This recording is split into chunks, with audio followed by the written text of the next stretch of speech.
Pernah dengar tentang piramida kebutuhan manusia? Maslow bilang, manusia hidup mengejar 5 hal. Makan, rasa aman, cinta, penghargaan, dan puncaknya, aktualisasi diri.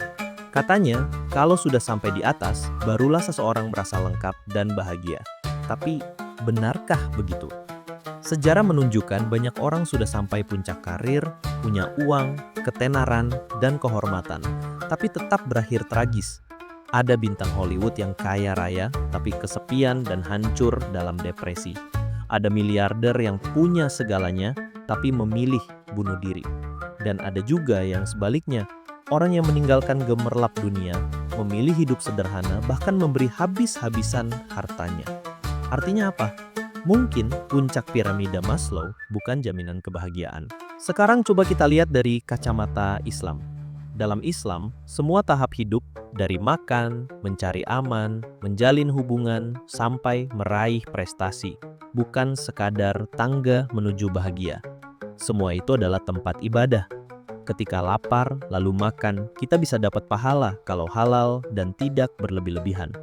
Saat merasa takut, kita diajarkan sabar dan tawakal.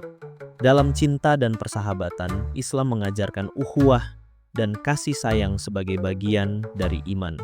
Dan soal penghargaan, Islam jelas, yang paling mulia bukan yang paling kaya atau terkenal, tapi yang paling bertakwa. Bahkan di puncak aktualisasi diri, Islam mengubah arahnya. Bukan aku ingin membuktikan diriku, tapi aku ingin jadi manusia yang paling bermanfaat untuk orang lain. Lalu, apakah Islam tidak peduli dengan kebutuhan dasar? Justru peduli, tapi Islam meluruskan tujuannya. Semua kembali ke Allah. Dan itulah yang membedakan. Kalau Maslow berhenti di aktualisasi diri, Islam naik lebih tinggi, ridho Allah. Bahkan saat seorang muslim berada di level paling bawah, lapar, miskin, sendirian, kalau ia sabar, syukur, dan tawakal, ia tetap bisa bahagia. Dan ketika berada di atas, kaya, sukses, dihormati, kalau ia qanaah dan tidak lupa diri, ia tetap dekat dengan Allah. Makanya, Islam selalu mendorong hidup sederhana. Bukan berarti harus miskin atau menolak nikmat dunia, tapi supaya hati tidak terikat pada dunia.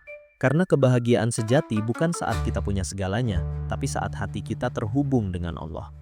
Jadi, kalau Maslow mengajarkan bahagia itu ada di puncak, Islam mengajarkan bahagia itu ada di setiap langkah, selama kita hidup dalam syariat dan mencari ridho Allah.